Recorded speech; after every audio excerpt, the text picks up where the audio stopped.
Hello everyone, welcome back to Unite coaching. ये video में हम देखने वाले हैं MRTP Act, that is Maharashtra Regional and Town Planning Act 1966, which is revised on 2015। ये वीडियो में हम सेक्शन 3 और सेक्शन 4 देखने वाले हैं। Let's start the video.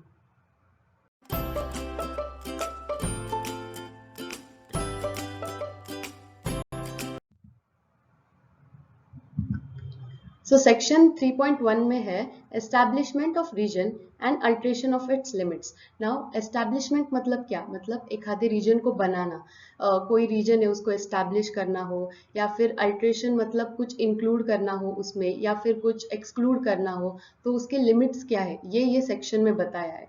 उससे पहले रीजन क्या होता है वो देखेंगे हम। रीजन मतलब any part of land with defined boundaries defined by state government by notification in the official gazette. मतलब कोई भी एरिया हो या फिर टाउन हो या फिर कंट्री, कुछ भी हो, लेकिन उसको डिफाइंड बाउंड्रीज चाहिए। वो भी डिफाइंड बाय किसी से भी नहीं, defined by state government by notification in the official gazette. तो उस रीजन को, उस एरिया को हम क्या बोलेंगे, रीजन। स्टेट गवर्नमेंट में नेम और alter the name of any region. मतलब जो भी रीजन होगा उसका कोई भी नेम होगा या फिर कुछ अल्टर करना हो तो उसकी अथॉरिटी किसको दी है, तो स्टेट गवर्नमेंट को। MMRDA is a region comprising of Mumbai, Thane and some part of Raigad. MMRDA एक रीजन है, तो उसमें क्या क्या इंक्लूड किया गया है, मुंबई है, ठाणे है और सम पार्ट ऑफ रायगढ़, मतलब पनवेल भी उसमें ही आ गया। वो जो सेकंड फोटो है इट इज MMRDA, और जो फर्स्ट फोटो है it is the gadget of India. Next section, that is section 3.2, in that it is state government by notification in official gazette may alter the limits of region so as to include or exclude, amalgamate or split up, declare whole or part of a region as a region। मतलब जो भी कुछ भी alterations हो, कुछ include करना हो एक आधे रीजन में कोई स्पेसिफिक एरिया, या फिर एक्सक्लूड करना हो, तो उसकी अथॉरिटी किसको दी गई है, तो it is given to state government. या फिर कुछ भी स्प्लिट अप करना हो या फिर एमेलगेमेट मतलब कुछ मिक्स करना हो, तो वो अथॉरिटी स्टेट गवर्नमेंट को दी गई है। डिक्लेयर होल और part of area as region, मतलब कोई भी एरिया हो उसको पूरा हमें रीजन कंसिडर करना है तो it can be done by state government. For example ये एक आधा एरिया है, दैट इज रीजन है, और ये एरिया हमको उसमें इंक्लूड करना है। तो अगर स्टेट गवर्नमेंट ने उसे हाँ बोल दिया तो now this region is included and it will be considered as a reason.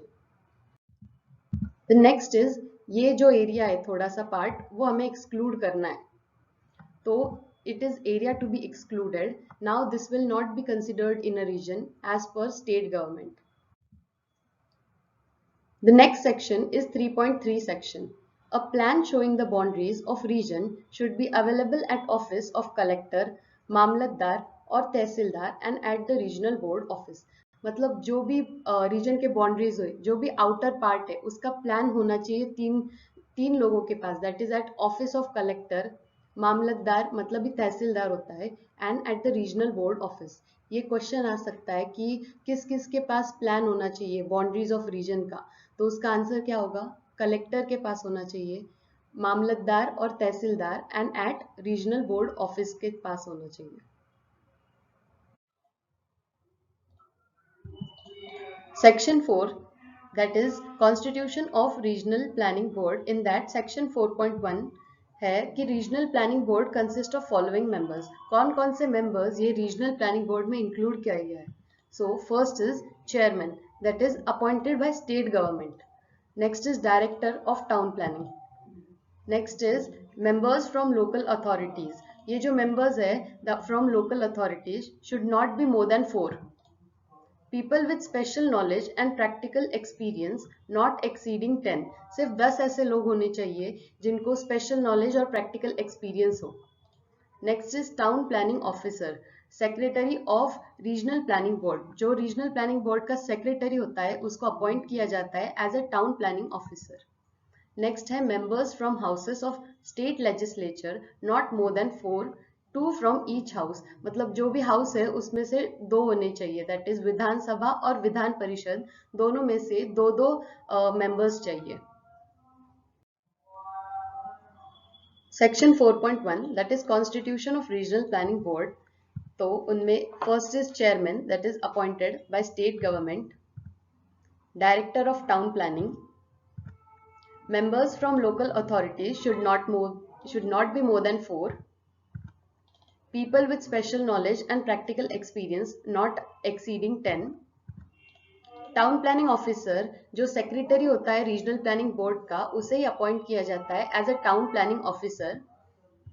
And the last are members from houses of state legislature, मतलब एमएलए जो होते हैं लाइक विधान परिषद या फिर विधानसभा के, तो from each house they are 2। तो अगर आपको डिफिकल्टी हो रही होगी याद करने में, तो you can take screenshot of this slide as it is animated, तो आप इजीली याद कर सकते हो। Next is section 4.1, मतलब if a region includes any area which is important from military or defense point of view, the members appointed for special knowledge shall include a person suggested by Government of India। मतलब कोई भी reason हो ऐसे जो military या फिर defence point of view से important हो, तो वो इंक्लूड कर सकते हैं बाय अ पर्सन, मतलब जो पर्सन अपॉइंट किया गया है विद स्पेशल नॉलेज, वो ये रीजन को इंक्लूड कर सकता है। द स्टेट गवर्नमेंट में appoint vice chairman from amongst the other members. ये रीजन है और ये जो डिफेंस पॉइंट ऑफ व्यू से एक आधा इम्पॉर्टेंट रीजन है, तो वो इंक्लूड कर सकते हैं। So this was about section 3 and section 4। अगर आपको ये वीडियो पसंद आया हो तो do like this video, subscribe our channel and thank you so much for watching. Thank you.